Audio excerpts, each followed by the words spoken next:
3, 2, 1. Open the justice.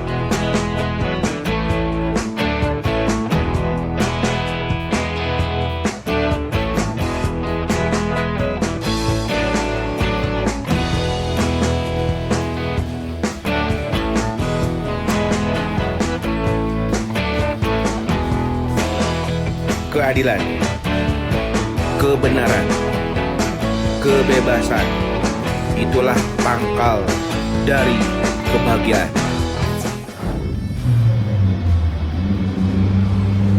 Hai Kang Bro and Tesis, kembali dengan WM Wild TV. Hari ini saya diundang podcast oleh YT Project terkait bahayanya money game atau BO online yang menyesatkan atau bisnis BO ilegal. Pastikan like, subscribe, and share agar channel WM Wild TV terus berkembang. Saksikan ya sampai akhir ya. Oke, assalamualaikum warahmatullahi wabarakatuh. Welcome back again di YT Project. Oke, seperti yang tadi saya janjikan, hari ini akan ada sebuah pembahasan mengenai solusi bagaimana korban-korban dari investasi bodong yang sedang marak saat ini mendapatkan sebuah kejelasan ataupun langkah hukum untuk mengembalikan hak-hak mereka. Oke, di tengah pandemi ini. Oke, teman-teman, semoga ini bermanfaat. Nah, hari ini dengan narasumbernya langsung, itu dari advokat dan legal consultant. Kita bertemu lagi ya, Bang Wildan ya. Siap. Oke, siap Bang Wildan. Ya. Oke, Bang Wildan sehat Bang?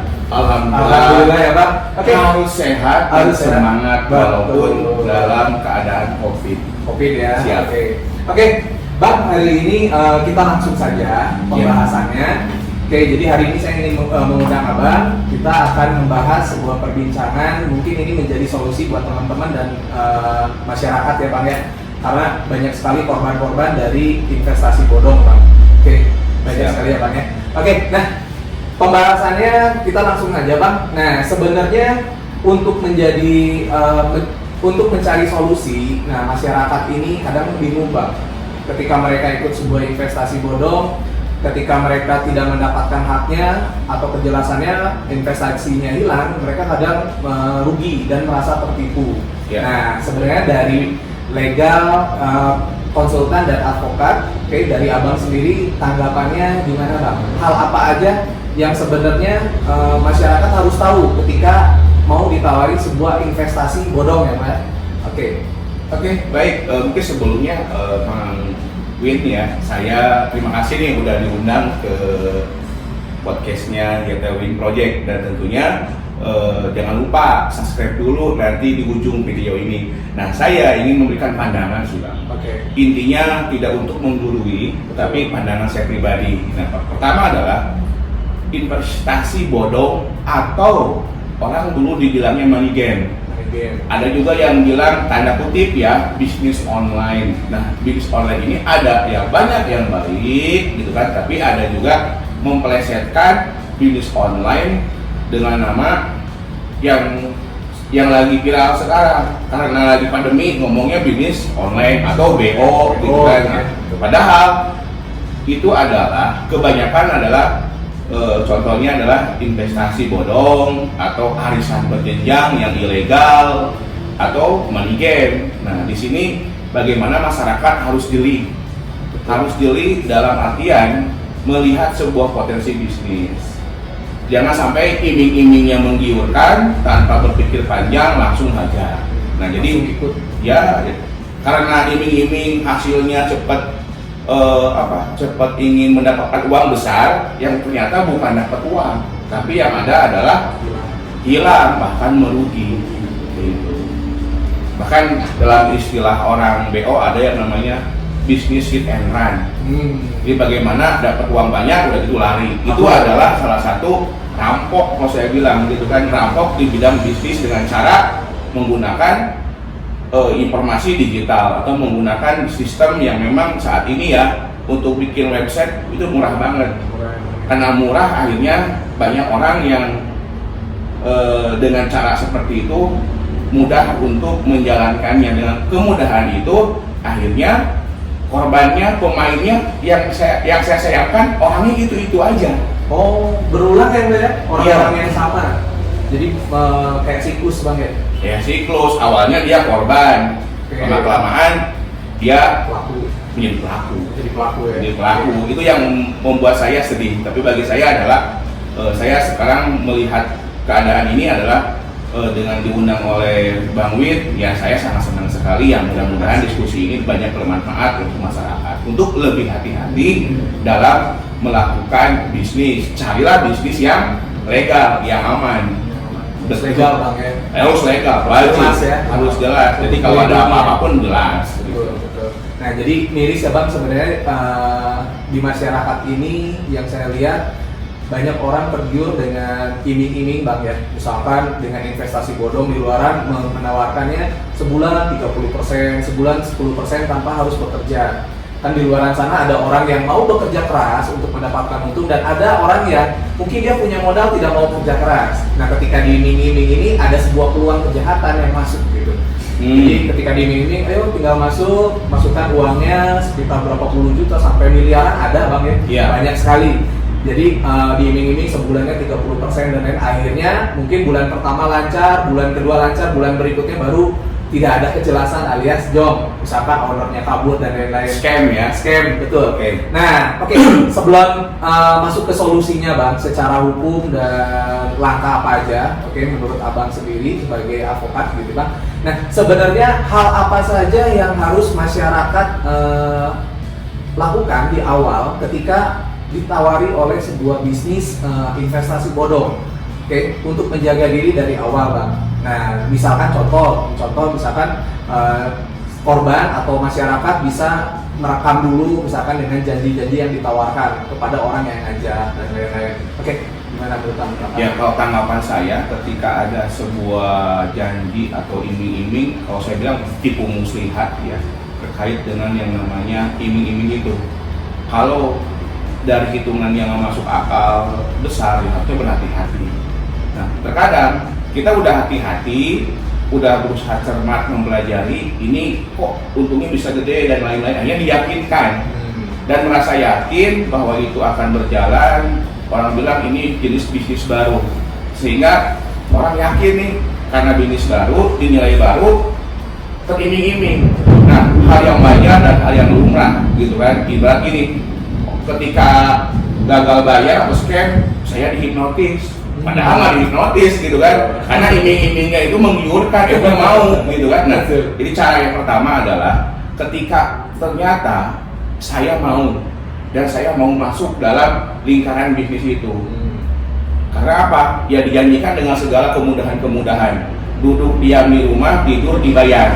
Wah, memangnya punya tuyul Pak gitu kan. Nah, maksud saya adalah, nah begini ya, dilihat dari kondisi ini, saya ingin memberikan sebuah pandangan ketika Bapak Ibu ditawarkan, harus dipersiapkan, antisipasi, waspada. Walaupun Bapak yakin, harus waspada. Waspada, betul. Tetap waspada. Pertama adalah udah tahu ini bodong, malah join. Nah, ketika udah join, sebelumnya siapa yang ngajak?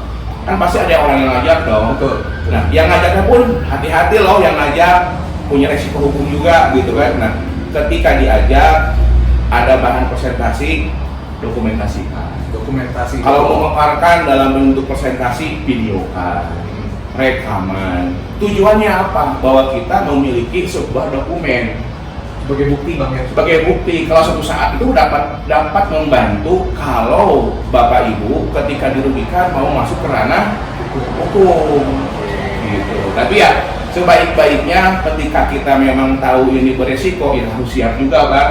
Yang namanya resiko tinggi, ya harus siap juga dengan rugi. Jangan sampai begini, untung diam, rugi teriak-teriak.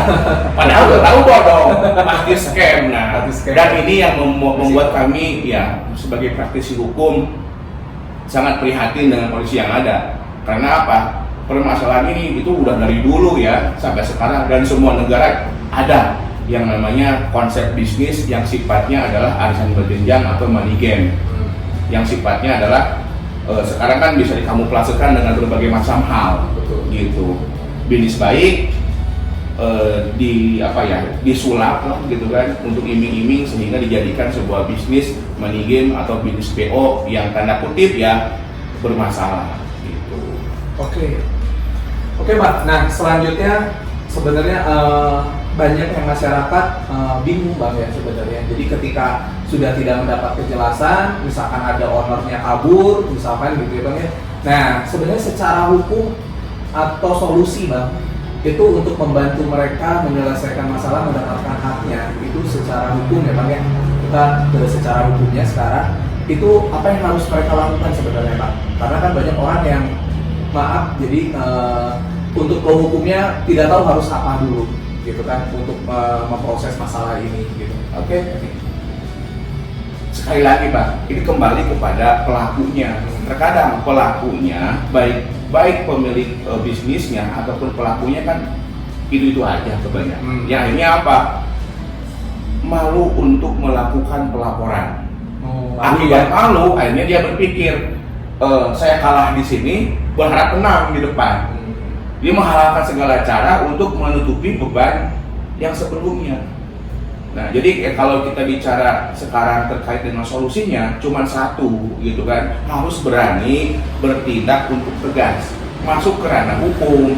Jangan takut, nanti saya masuk ke ranah hukum, ujung-ujungnya uang nggak dapat, malah habis uang. Nah itu terkadang doktrin itulah yang sangat keliru. Kami sebagai advokat sangat membuka bagi masyarakat ingin konsultasi, ingin diskusi terkait solusi penyelesaian masalahnya gitu. Karena apa? Kalau tidak diberantas, kalau dibiarkan terus, ini akan menjadi sebuah permasalahan. Jangankan begitu, saya juga pernah terjebak. Betul, saya juga pernah Pak, sama.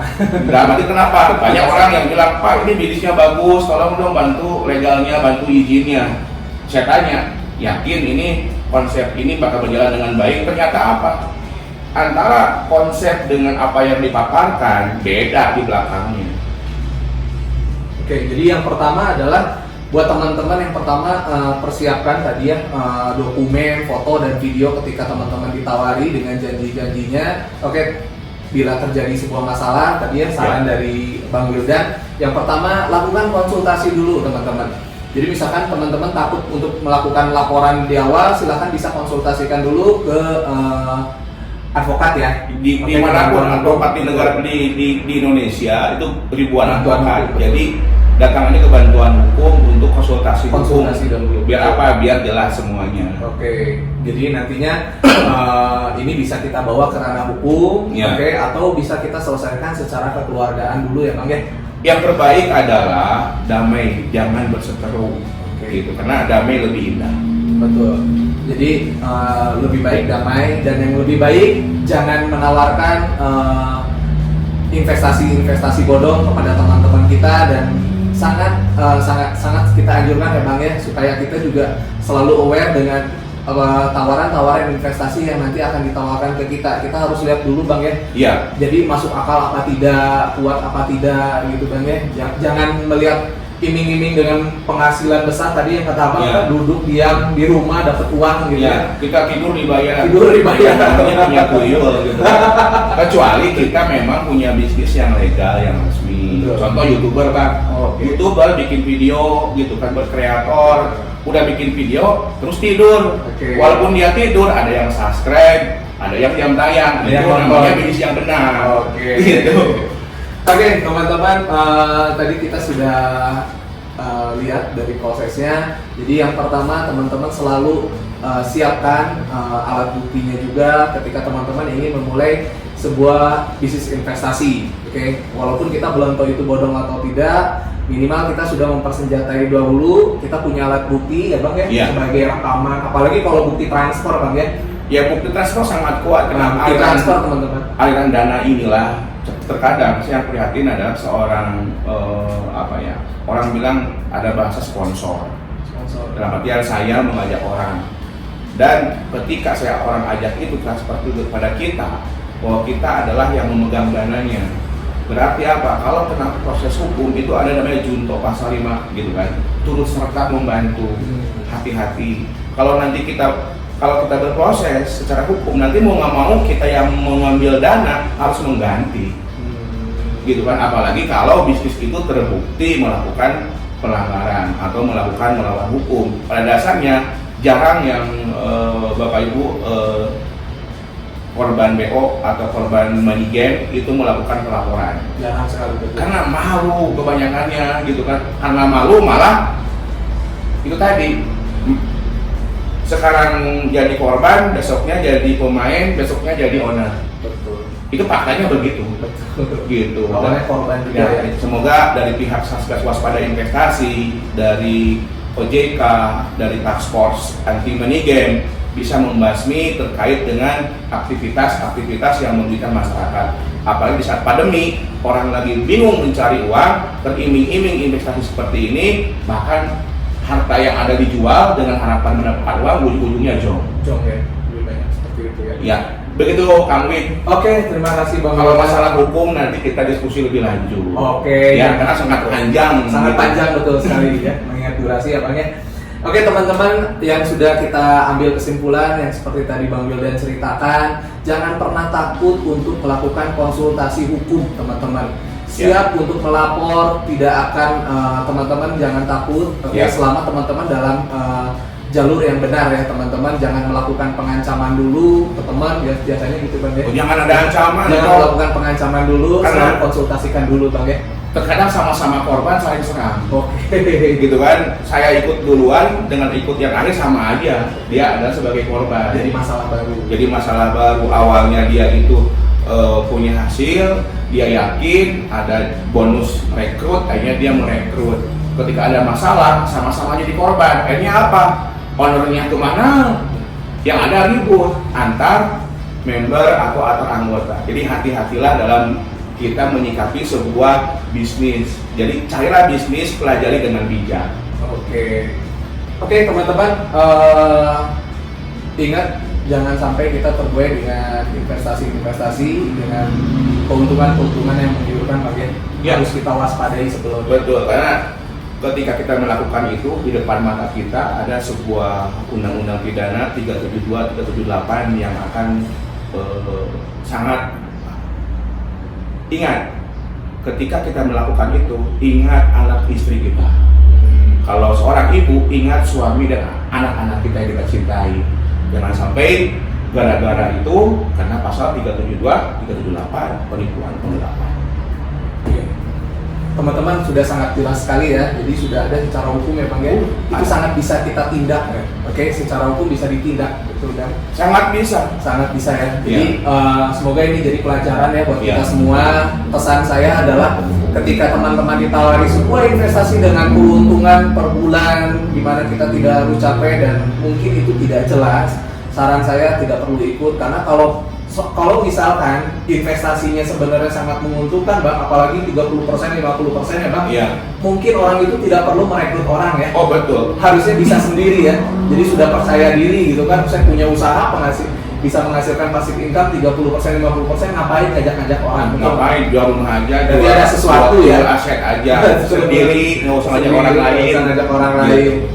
Nah, ngajak itu yang paling beresiko. Oke, beresiko yang Iya. Bersikonya apa? Dapat uang sesaat, tapi kena proses hukum penipuan penggelapan, gitu kan? Hati-hati, Bang Win. Kita joskan ya di berikutnya. Kebetulan saya hari ini ada pertemuan, walaupun sidang online, tapi tetap Bang harus fokus. Siap. Gitu. Oke, Bang Wildan, terima kasih banyak waktunya. Semoga ini menjadi solusi dan bermanfaat buat teman-teman yang menjadi korban dari investasi bodong ya Pak ya. Betul. Oke, kita berharap tidak ada lagi korban-korban lagi yang kena tipu lagi ya Bang. Siap. Oke, terima kasih teman-teman. Jangan lupa klik subscribe dan selalu positive thinking Ya. teman-teman. Selalu berdoa. Oke, berjuang. Jangan lupa bersedekah juga ya Bang. Selalu libatkan Allah ya Bang. Dalam sebuah aktivitas, bagaimana kita harus libatkan yang namanya Tuhan, Allah Subhanahu wa Ta'ala. Kenapa? Kita bisa bernapas, kita bisa melakukan aktivitas. Saya yakin di sana ada tangan-tangan Allah yang membantu kita. Jadi ketika pandemi, nggak usah khawatir, terus berkreasi. Seperti Bro Win nih, sekarang udah jadi YouTuber, saya senang melihatnya, gitu kan? Kenapa? jarang saya diundang, tapi bagi saya sekarang saya bisa menjadikan bahwa berbagi ilmu walaupun sedikit ya semoga bermanfaat, dan saya yakin Bro Win punya niat baik untuk mengarah ke sana, mengedukasi masyarakat, terus menjadi kreator YouTuber, dan suatu saat saya tunggu bagaimana channelnya Bang Win, YT Win Project bisa menjadikan edukasi kepada masyarakat, dan saya tahu bahwa menjadi YouTuber itu dibayar juga. Oke, siap, mantap ya Bang ya. Oh mantap. Oke, terima kasih Bro. Bang. Ya, Oke, sampai pamit jumpa ya. teman-teman.